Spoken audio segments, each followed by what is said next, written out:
If you start a company with the whole goal of an exit, it's going to be really, really hard because you're not going to be passionate about it. You've got to be so fired up every single day. When you think about your company, you get those little tingles in your body because you're all excited, because you also know there's going to be days where it's like, oh, shit.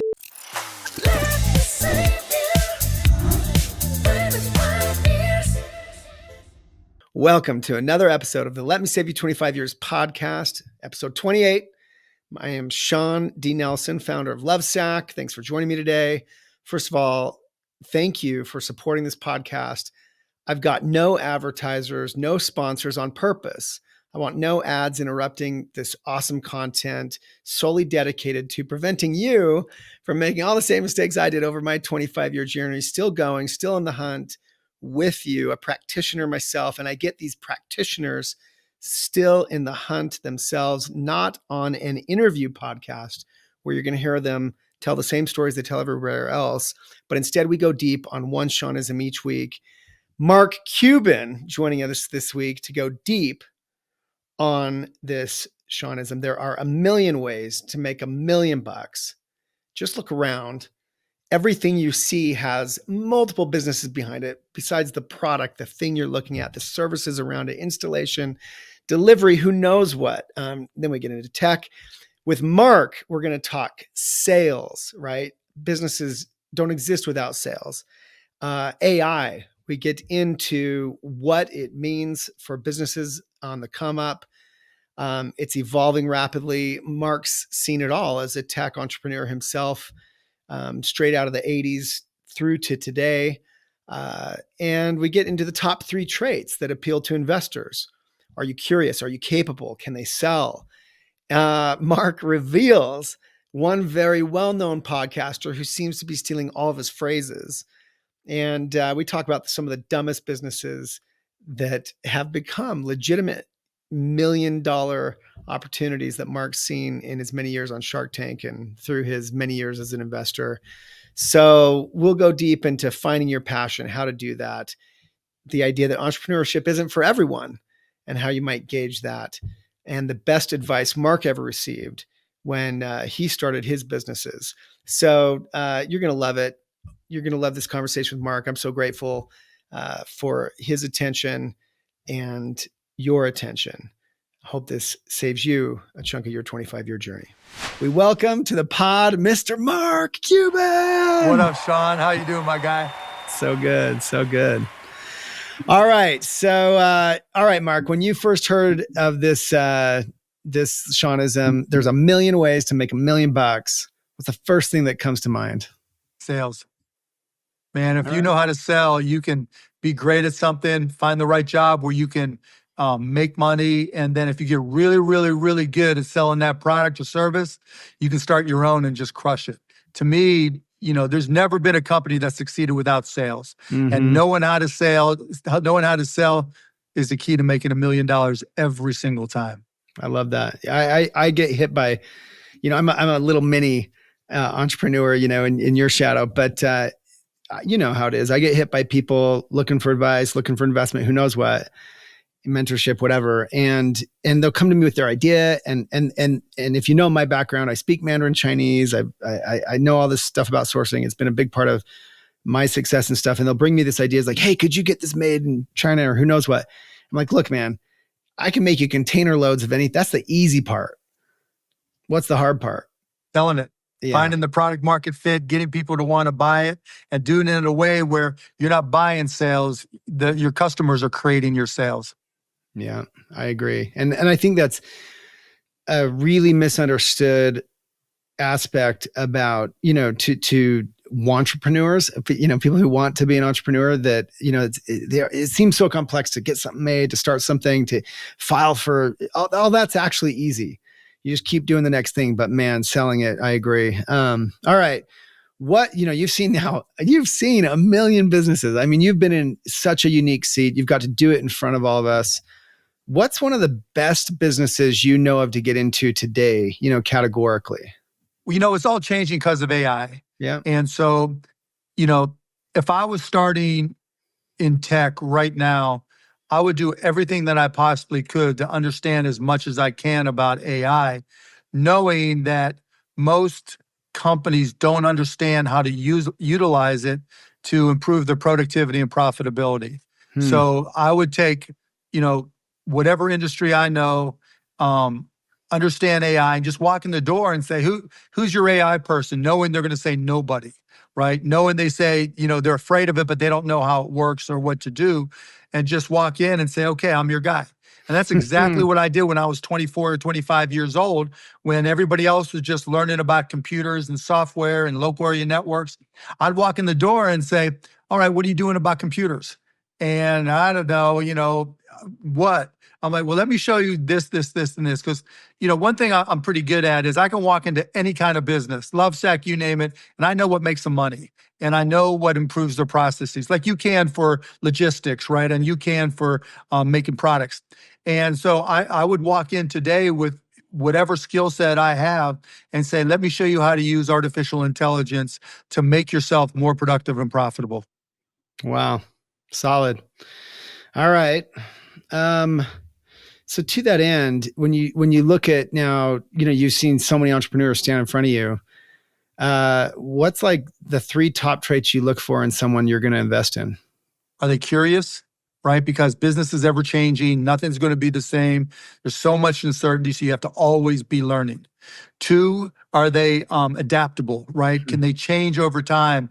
Because shit changes always, right? The way Lovesac is today versus when you started, when we first met, night and day, right? Probably nothing like you ever possibly imagined. So you have to be adaptable, curious, adaptable, and sell, right? Again, going back to that. Mm-hmm. You can have, like you said, the best idea, the best product, the best whatever, and no business has ever succeeded without sales. And if you're the CEO and your mission in life and you don't get so excited, like you could hear it in your voice, then it's not going to work. So that's what I look at from people. Can they sell? Are they adaptable? Are they curious? Because I want somebody who's going to be able to adapt. And then if I had to like extend it, I look for people who reduce stress, not that create stress. Because the best employees are the ones that, they just get shit done, right? Whereas the crazy employees, the ones that create the most hassle, are the ones that tell you they're irreplaceable, but create the most stress for everybody, right? Yeah. They create the tornado and tell you that they're going to stop it. Whereas the other ones, you're like, oh my goodness, you make my life so much easier. That's what I'm looking for.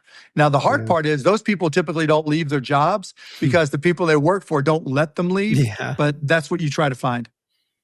Yeah, that's good. I heard, I don't know if you listen to Prof G Pod. It's one of my, Scott Galloway's. Yeah, I know. I've done a couple of times, and I know Scott. Yeah. Yeah, Scott. He's a brilliant guy. I heard a piece of advice on his pod the other day that I thought was so good. It's, just make your boss, whoever your boss is, make their life easier. And then reduce the stress of people around you. That's it. It's a number one rule. If you can reduce the I think Scott steals all of this shit from me, honestly, because I've said this on his podcast, and he always says, don't follow your passion, follow your effort. I'm like, Scott, that's mine. That is mine. But he makes it sound so good. Scott does. Yeah, he does. That's why he's got the podcast and I don't. But yeah, he's right. If you reduce the stress of the people around you, good things will happen. Yeah, I love that. Yeah, that's cool. What's cool is actually that's, in our world, Lovesac, we're actually passionate about that. We think our in Couchland, people are stressed out about, their couches because you can't let the dog on it. No, don't eat pizza on it. And ours, of course, washable, changeable. We believe a big part of our success is that we've taken a little bit of stress out of people's lives. You don't think about that. Yep. But fundamentally, that's kind of what we're doing. I think, I've been in the entertainment business, and I had to define to people what the entertainment business is. Entertainment business is the best alternative to boredom, right? That's what TV was. That's what social media is now. That's what YouTube is. It's, what are you doing? Oh, I'm on YouTube. Oh, I'm on TikTok. Oh, I'm on social media, right? Now, when you got Lovesac, right, it's comfort while you're doing the best alternative to boredom. And that's important, right? Because you talk about reducing stress. You got to be able to just sink into that couch, and just not think, right? You want things that don't make you, okay, because like my mom was that way, the cover on the cushions and all that stuff, right? And I'm like, that just defeats the whole purpose. You don't want to think, you don't have to, you think, okay, can I put my feet up? Yeah. Okay, no, I want to sink into that shit, right? Yeah. The whole idea is like, okay, this is not like anything else. So kudos to you guys, but you're right. That's part of the equation. Yeah. So, okay. So million See how I ways can to sell make, that stuff for you anytime, any place? heck yeah. Heck yeah. You're hired. So you've seen all these businesses. What's one of the dumbest ideas you've actually seen turn into a legitimate money-making business?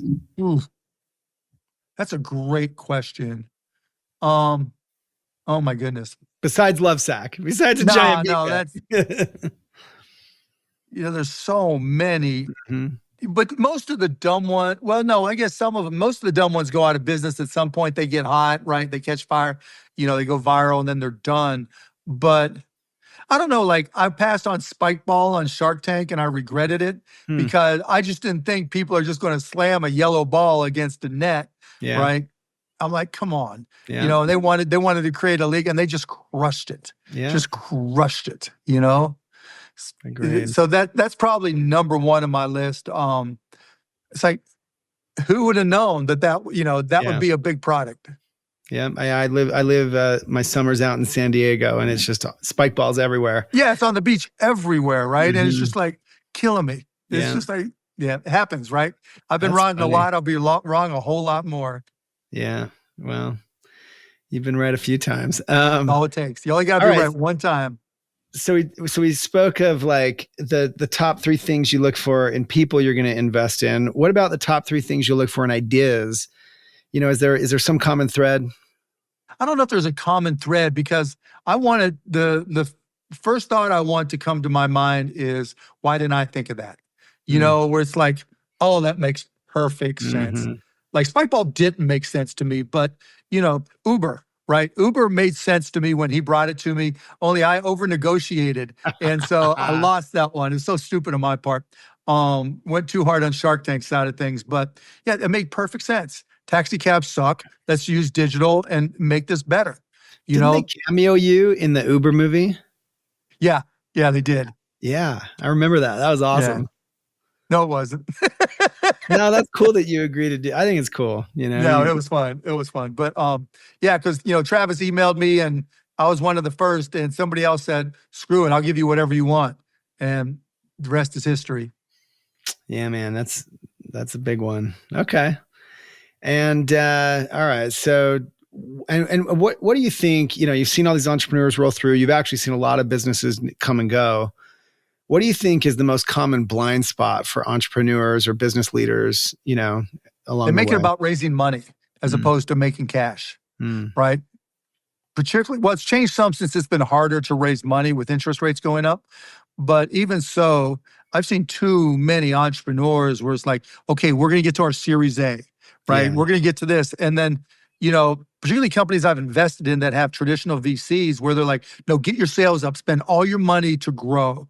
And I'm like, no, you mm, know, that may work sometimes in VC land for technology companies, yeah, but for regular companies, you got to pay your bills. You got to yeah, be able to be in a position that, if you can't raise money, you can still go forward. And I think yeah, that's what screws up entrepreneurs more than anything. And there's nothing that I hate more in terms of investments that companies have to raise hundreds of millions of dollars to do tens of millions in sales, right? yeah. Where they just buy business. So, I think that is the biggest mistake. If you go into like every business, every single business I've ever started, I go into it thinking, how quickly can I be profitable and what can I do to make this business profitable? I love it. Yeah, one of the things that it drove me nuts over this last like decade or two is all the headlines. It seemed like were about money raising. Like, oh, so and so just raised 200 million to do. And it's like, Yeah, what? they're What a about like unicorn. money? Like you've accomplished something. You're a unicorn. You're worth $1 Yeah, billion. And they play the game. It's like, I'm going to sell 10 shares at $1 billion, right? And I'll only raise $50,000, right? Just so yeah, I can be called a unicorn. It's such a game. It's like, no, yeah. you've got to run a real business. Yeah. I was always like, what about money making? Like, how are there not headlines on that? As a company that we raised money along the way, but not very much relative to, Right. Your scale. our Yeah. size. It was mostly bootstrapped forever. And it was hard, man. And it just drove me nuts to see so it's kind of satisfying for me. Like, cause you've got to, not that you were paying any attention to Lovesac necessarily, but you got to know us right at a young age Yep. because at an early stage, cause you somehow stumbled onto us, reached Well, out. you We guys were did. scrappy. You guys were scrappy, right? And Yeah. you were hustling and you knew that everything you did was going to make or break the company. Yeah. Everything, every single day you woke up, you dreamt about the company. You probably woke up and took notes about the damn thing, right? Like I did, right? And every day you were consumed with what am I going to do today to put myself in a better position to succeed? And Yeah. who's going to stop me, right? And I'm going to make mistakes, but I'll just keep on iterating and iterating and iterating on the product, the supply chain, all that stuff till I get it right and I'm better than everybody else.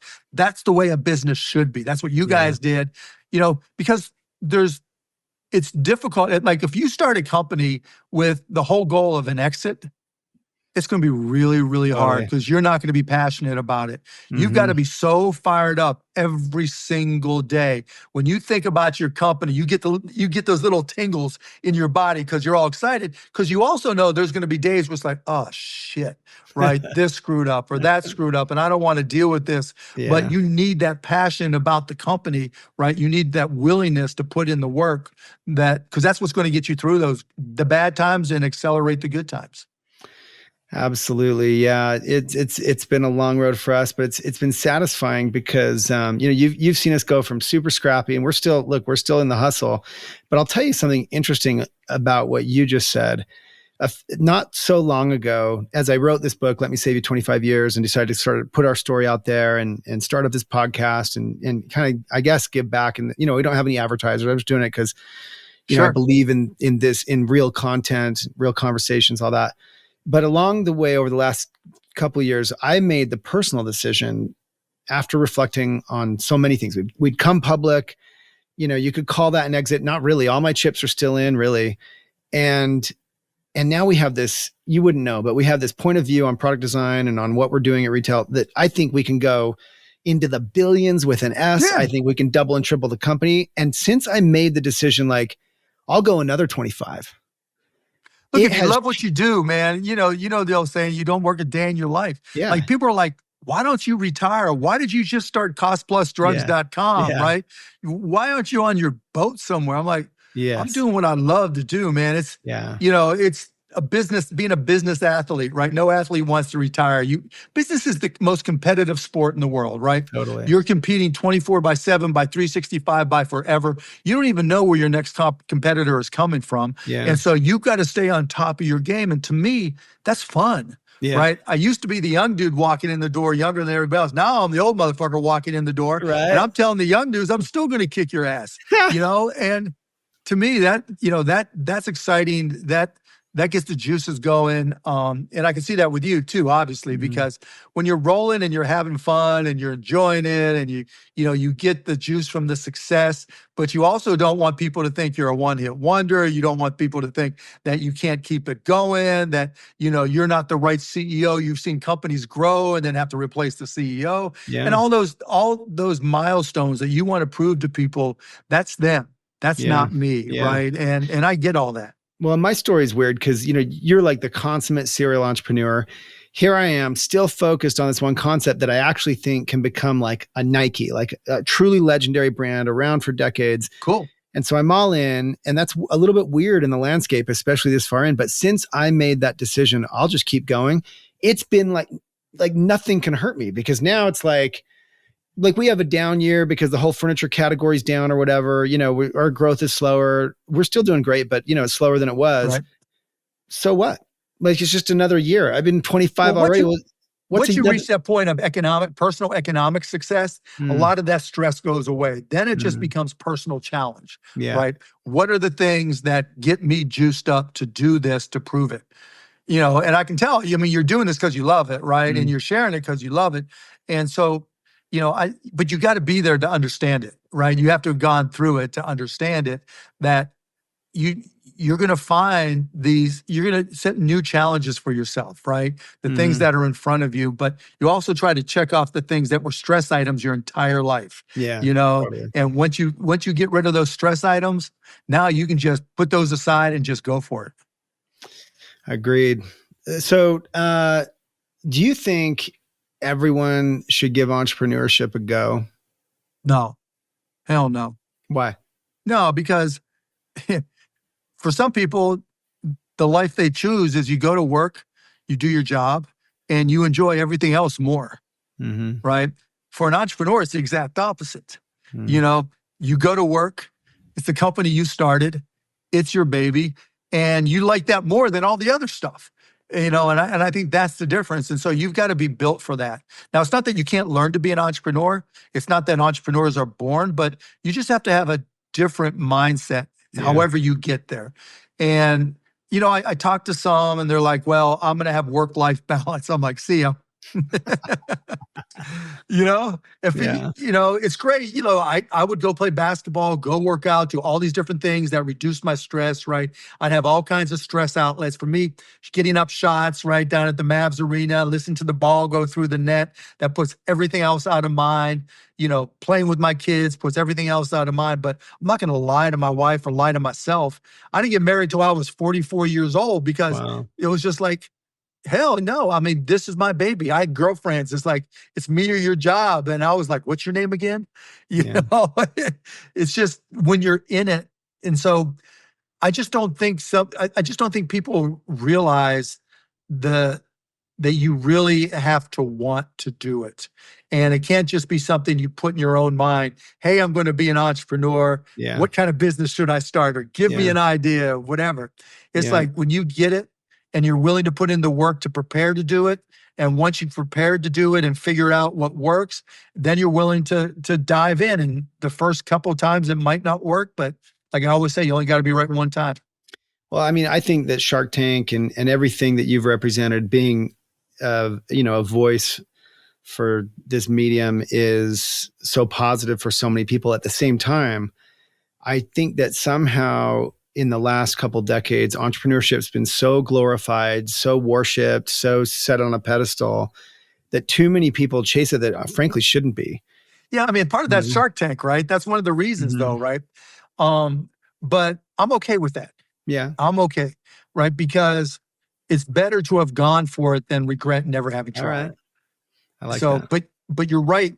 You know, everybody's like, I'd rather be my own boss. Okay, go for it, right? Yeah. But you're You going to find sure? out real quick, right? You're going to find out real quick that you're not ready. That's one of the things. That's why I don't really have a problem with people just try it, because it doesn't take long. Mhm. You're going to get your ass kicked time and time again, right? Oh yeah, I'm going to start something in the couch industry. It's more comfortable than Lovesac. It's more this, it's cheaper, it's this and that. Go for it, right? Because you don't know what you don't know. And sometimes that's good, but sometimes, more often than not, when you're up against a great competitor, you're going to get your ass kicked and you're going to have to go to the next thing. And I'm okay with Mhm. that. So what's the best advice you ever got when you were coming up? Sales cures all. Every no gets me closer to a yes. Um, Everybody's got the will. I got the when I was in college at Indiana University, there was a coach there, Bobby Knight, legendary basketball coach. Yeah. And he did an interview on 60 Minutes, and the whole campus shut down to watch this interview. And he Mm. basically, and I'm paraphrasing, he said, everybody's got the will to win, but only those with the will to prepare actually do win. Mm. And that resonated with me when it came to business, particularly, right? Because it's all the work you do that people don't see. It's all the preparation. It's all the Yeah. reading. It's all the things that you put together in your little remix of all the information you have that can make you successful. And it's all the people who don't do any of that shit unless they get absolutely positively lucky that are ones Mhm. that fail. So you look like a lucky rich guy, I'm sure, to some people. You struck gold kind of early in the tech arc, all that. But sounds like you're a big reader. Sounds like you're a big student of the craft. Yeah, I mean, people that you got lucky. Well, to be a billionaire, you have to be lucky. No ifs, ands, or Sure. buts about it. Yeah. Yeah. But, beyond that, it's like, okay, my first company, Micro Solutions, I built and sold and made good money. My second company, I traded stocks and started a hedge fund that I sold within 9 months and Mm. made good money. By the time I got to broadcast.com, I was worth, I don't even know how many millions, right? Mm. And then I did it again after that, and that, right? So, that's all fine and good. I'll take luck every time, but Yeah. you know, all the things I've done, it's funny now we have costplusdrugs.com, and I'm in DC because I just met with all these heads of all these big pharmaceutical companies. Cool. And they're like, well, tell us about, how you've gotten here so fast. Because literally, we started shipping meds from Cost Plus Drugs. And you know how I'm selling your costplusdrugs.com Oh all no, the I time, love right? it. I Yeah. love it. I love what you're doing, man. Like Yeah, I take down the appreciate that. cartel. Let's go. Exactly, right? But it's like we started shipping January 19th of 2022, 2.5 years ago. And I'm standing in front of the biggest pharmaceutical manufacturers telling them how to do their business to change their industry, Mm. which is just like insane when you think Mm-hmm. about it. And so, Mm-hmm. you know, you gotta be curious, you gotta learn, you gotta read, because this is a whole industry I had to learn. And they're like, how do you know all the little nuance of this? Because I'll outwork your ass, right? I'll Mm-hmm. read as many hours a day as it takes. And, Mm. and then I'm good at piecing together all those pieces into a business. So, okay, so I have to ask you, as such a major player, what happens to the U.S. economy next, Mark? What's your read? No clue. No clue. Obviously with the pandemic, you had to juice the economy. You had to make sure that it didn't collapse. So I understand why the debt is where it's at. I understand how we got to inflation. You know better than anybody, right? With logistics and everything, of where Yeah. a lot of this inflation came from. Today was we do this, inflation was down to 3%, et cetera. But in terms of the overall economy, entrepreneurship is up. That's a positive sign. Mm. Interest rates hopefully might come down. That's a positive sign. But AI is a wild card. That's, Mm-hmm. who knows how that impacts. AI is the first technology in my entire technological career of a long time where I could always tell you in 5, 10 years, 15 years, where the tech was going to go. I might Mm-hmm. not be right about the exact date. I mean, we started the streaming industry and it was like, oh yeah, streaming is going to, we called it netcasting back then. Netcasting is going to replace television Yeah. in 15 years. And it took 30 years, right, for the most Mm-hmm. part. Mm-hmm. So, but with AI, you just don't know what direction it's going to take you because it impacts everything and anyone, and everyone. And so, in terms of where the economy goes, I mean, I don't think there's anything catastrophic coming Mm. unless there's just like a ridiculous policy change. Like Mm. if all of a sudden there's 10% tariffs or 20% tariffs on everything that comes in the country, Mm. that's horrific, Yeah. right? You guys get hurt. Every manufacturer that uses overseas gets hurt. It takes forever. Like I've got two companies that one I'm an investor in, another is Cost Plus, where it's all robotic driven manufacturing here in the States. But it Mm-hmm. takes years to build those things. So by the Mm-hmm. time you try to respond with robotics to compensate, get it maybe cheaper so you can bring it back domestically, it's too late. Yeah. And the money won't be there to do it. So unless there's some really ridiculous policy, there'll be question marks and there'll be, disruption in particular jobs, right? I Yeah. forget the term, not classic destruction. But in any event, there'll be a new cycle Yeah. and we'll have to deal with that. Yeah. I don't disagree. I think Creative that destruction. That's the term I was creative, looking for. yeah, Creative destruction. Yeah. And I think you're right. I also think one of my observations, and you can tell me if maybe you agree or disagree. I think that there is so much money that's been created over the last 3 decades in many different forms, through all the lending that's been amplified, through, of course, just money printing, especially through the pandemic, not to mention on the heels of the money printing that happened 2008, 9, 10. I just think that we're awash in, I think you got so much money looking for places to go. Look at all these funds that exist now. They're just you're playing that game. How do you deploy money? And so with that much money, even though it's not fair or equal, I mean, there are people really struggling, of course. I mean, millions. I think there's a whole bunch of people who may never be able to afford homes in this environment. But the problem is, I don't think it's ultimately coming down either. There's just too much money. I mean, it's not like you're going to see the price of all these things collapse, No. right?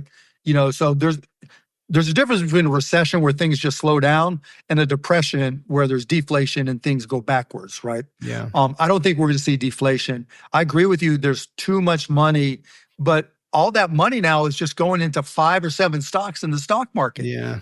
That's That's the weird. scary part. Yeah, Uh-huh. that's the scary part because we saw that during the internet bubble where there were, 10, 20 companies where everybody just piled in. And it Mhm. wasn't that they were good or bad companies. Like Cisco was a good company, Microsoft was a good company, Amazon was a good company.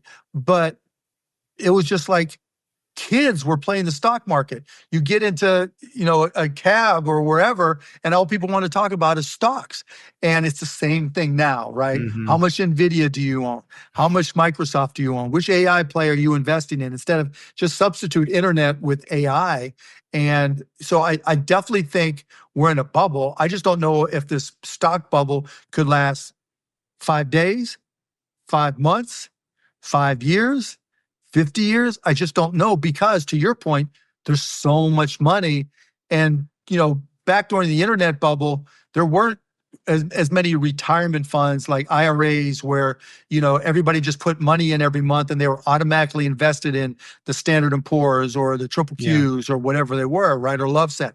And so now all that money automatically goes into stocks. Yeah. And because of that, that acts as a floor.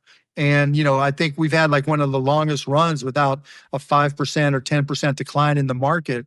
I don't know the exact details, but so yeah, to your point, there's a possibility of a recession. I don't see deflation, or depression, but who knows what's going to happen with the stock market. It's just Yeah. insane. What's wild is, I talk to a lot of analysts and investors as part of my job as a Yep. public company CEO. Nobody knows what's coming. That's what's wild. It's wild. But you Nobody knows. hit the nail on the head, right?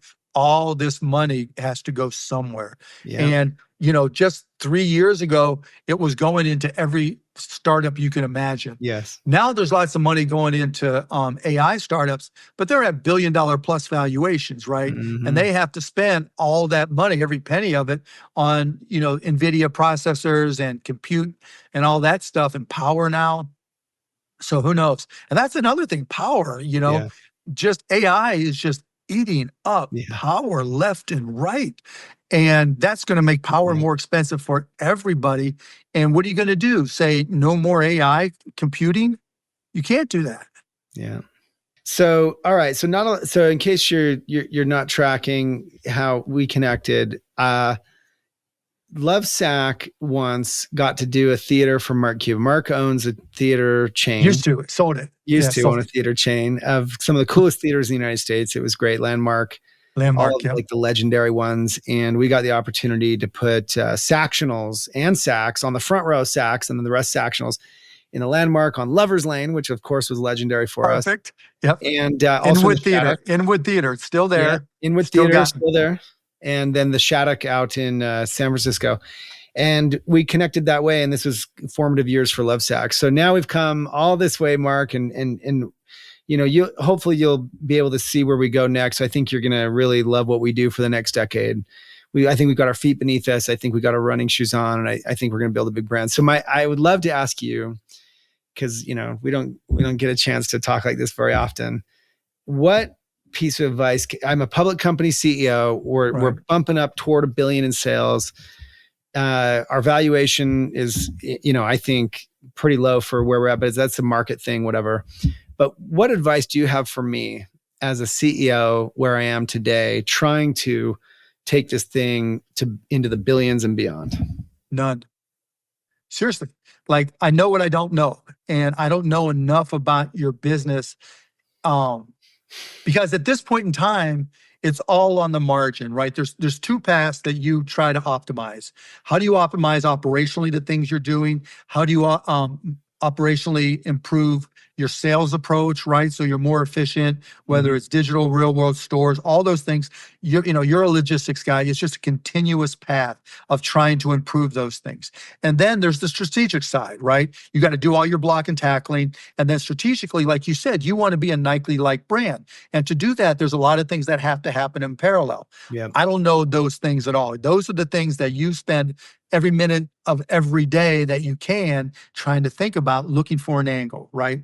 The only thing that I would say is you're going to have to learn AI and how that impacts you at some level, right? Got it. How can you use it operationally to improve your supply chain? How can you use it on sales to improve your digital marketing?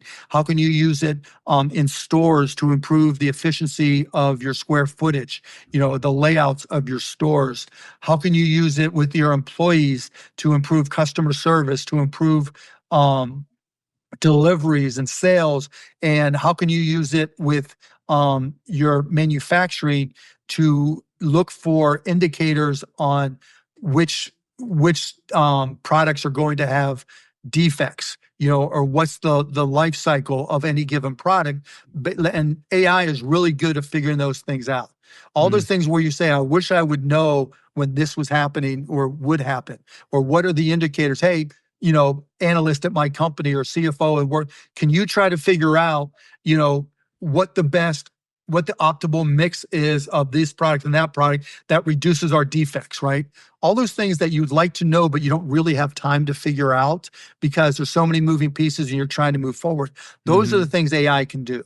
And going out and hiring those kids that are learning this thing, as they go forward, and it's second nature to them, but also have the operational skills, or you can teach them those things.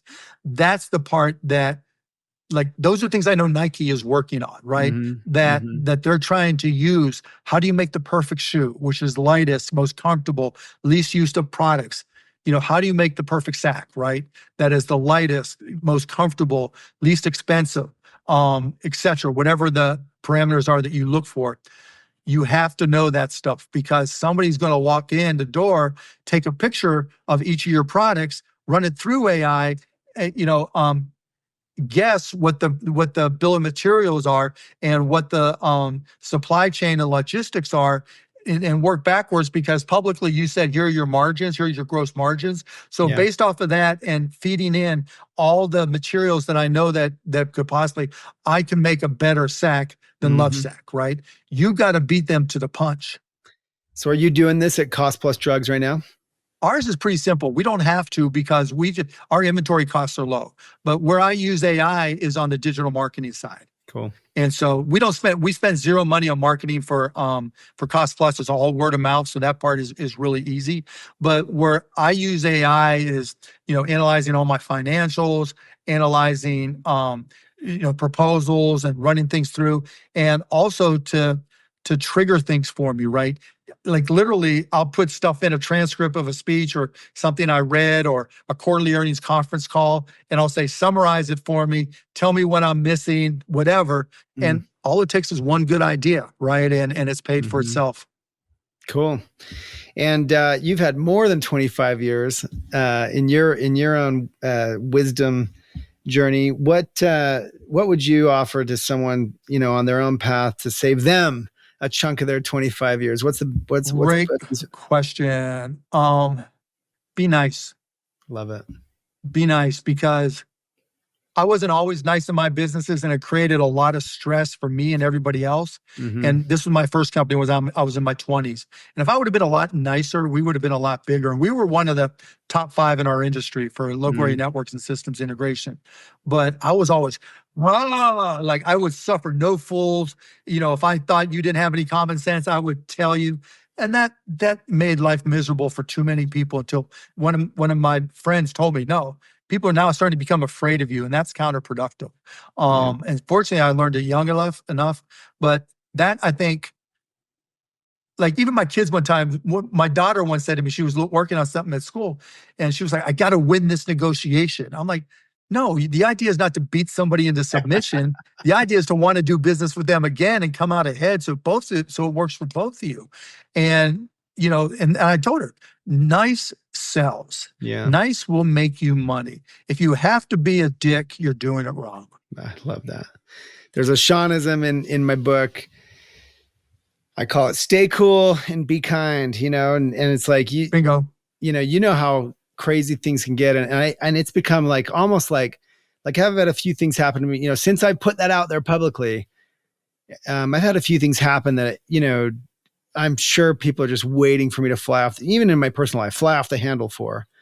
And dude, if I can exercise that self-control, that even Amen. in the worst situations, just be cool, unfazed, and kind, I think like that is the superpower. But that's what leadership, that's what people who work with you and around you, that's what they want to see, because that's a hallmark of leadership. Because that means you got your shit together. You Mm-hmm. know, like I would talk to Dirk Nowitzki, right, about Mm-hmm. shooting, particularly free throws under pressure. Goes, practice till you can't get it wrong. How you do everything, how you do anything is how you do everything. Mm-hmm. And so being able to put yourself in a position where you're prepared, there is no stress, even when you're surprised, because you know your shit all, right? Man. And that's why, I learned it.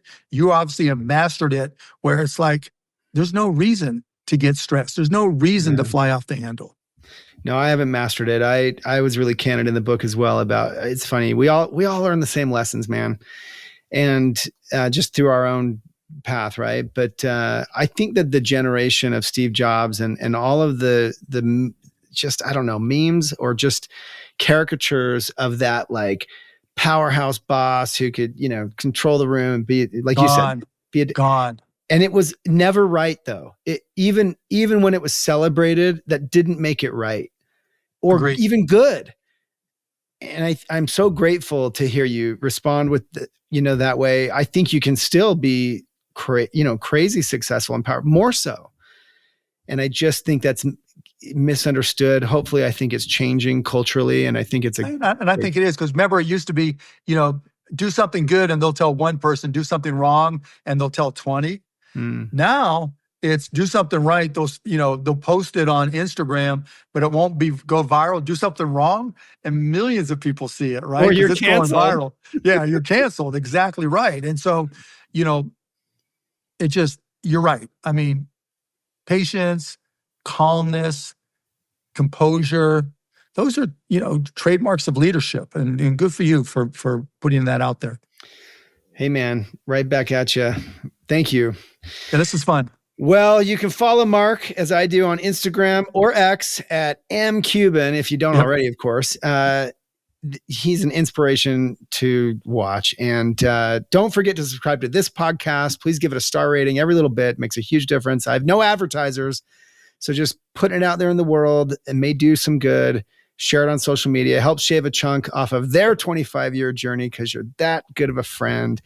To the X-Man of Gen X billionaires, the shark of the Shark Tank, the big M in the Mavericks, and all around good guy / baller, the world famous Mark Cuban. Thanks, Shawn. So great to learn from the best, Mark Cuban. We've probably all been at some kind of mixer, some kind of business networking opportunity, some kind of award show, who knows what. And inevitably people ask, oh, what do you do? And, then you ask them what they do. And I've always felt like, why is it their idea always just feels so much easier than mine? Why is their business so much cleaner than mine? Why is their path to making money so much smoother than like what I'm stuck in? I've felt that way for years and years. But the funny thing is, I guarantee you 90% of the people you speak to think the same thing about you. It's all hard. It's all difficult.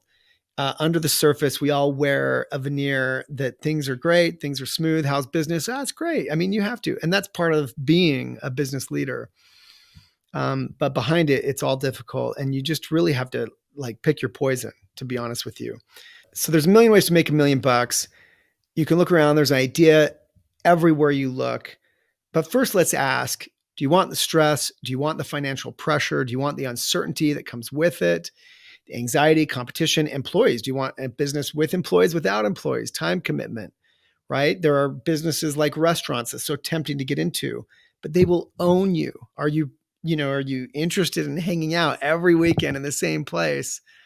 Are you interested in having newness in your life, having travel? Travel's really sexy on the outside. As a guy who's a couple million miles on Delta, another million on United, is that something you really want, and are you going to want it in the future? These are things that you can consider. A lot of it's a lifestyle because there really are businesses that offer a completely different lifestyle based on the genre. People are attracted to the money that a dentist makes, let's say, but do you really want to go to the same stucco building 5 days a week, every week of your life forever? Silly example, but these are things that you want to consider, right? And by the way, do you want to be an entrepreneur or an executive? Look, not all businesses are created equal, but some truly are easier than others in some way, right? Whether it be the hours, whether it be the lifestyle, whether it be employees, not employees, et cetera. And so you really have to look at your life and talents. I think that my point of view on people is in as much as, all of us have an equal opportunity to some degree in America.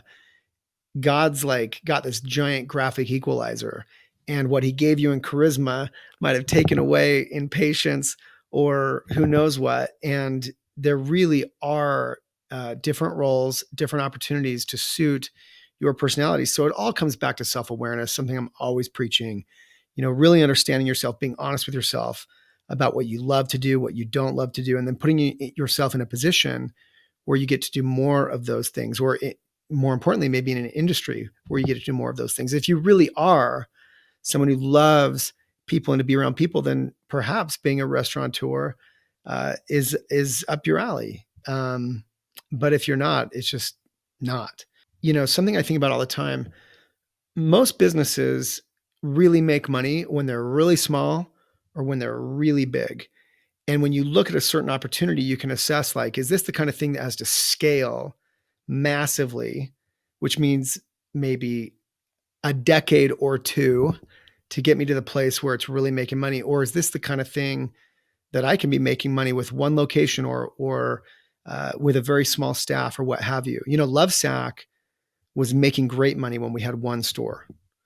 And it was when we had 3, 4, 5, 10, 20, 40 stores, we weren't making any money at all. And here we are now, I'd say after we got past maybe 150, did we start to really make great money again? And so are you capable of grinding it out between number 5 and number 150 in the case of this situation, right? And so I just think that there's a lot to consider when you're looking around and thinking of just jumping into a business before you just jump into a business. Thankfully, the business that sucked me in had plenty of upside and has taught me plenty of lessons along the way. But these are not things that I was thoughtful enough about in the beginning. And sometimes, look, you just have to go where the opportunity takes you. And in my case, I didn't even mean to be a retailer, right? We took an order at a trade show that turned out to be for the limited two, which forced us to build a factory, which forced us to, finish a $250,000 order on time, a bunch of kids using farm equipment to shred foam, and then left us clientless because we had been in the factory filling sacks and not out selling. We had to scramble to think about what's next. And we went to the only reason we opened a first Lovesac store is because the furniture stores that we thought should buy our stuff didn't want to buy our stuff. So we had to kind of just do it ourselves. And then that worked. And then we broke it again by trying to scale that. And it took us, again, many dozens of stores later and many dozens of years later, at least a dozen years later, before we really started making money again. It's also become super trendy just to raise a bunch of money, an insane amount of money, and hopefully grow to the size that you can make money on the other end. And, that's another choice. I mean, while you might be advancing the odds of succeeding, I think you're also accepting all kinds of pain that can come along with raising money from people, taking other people's money to grow a business and having them, of course, wanting a return on that business and all the stress and pressure that comes with that. And sometimes it's just more comfortable to grind it out the long way, trying to make money along the way, or at least break even along the way and take on less funding. And even though it might take longer, in the end, not only might it work out better for you, but the business may be stronger for it. I mean, that's been Lovesac's story. Even though we raised money, venture capital, private equity, we eventually went public. We're listed on NASDAQ now. We did it the slow way. We raised only enough to really kind of survive on and get to the next level on. having to be break even or close to it and eventually profitable at an earlier stage really built muscles that took a lot longer to maybe get to the 150 location plus, make money point that we got to.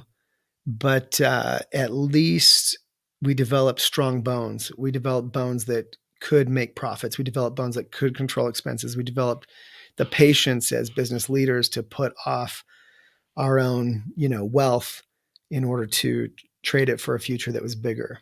All these things can be considered from the beginning if you're thoughtful about it. So look, know yourself, make conscious choices, pay the price.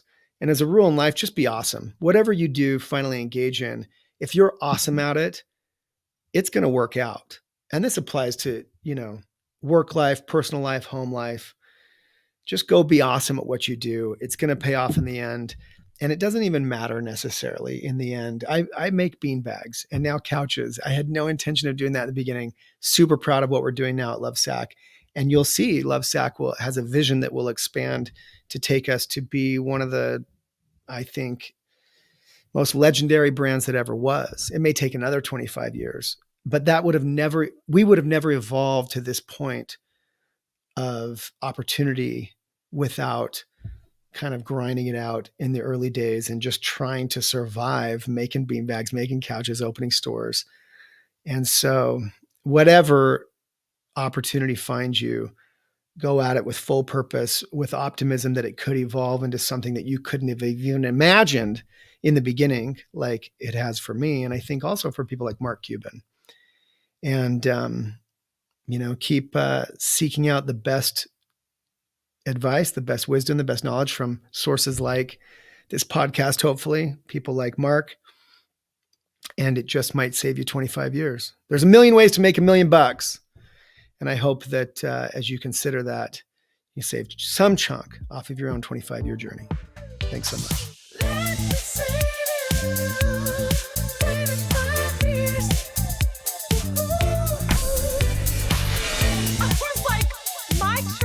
Once a year to take my friends away. It should not be the budget for your bike across America.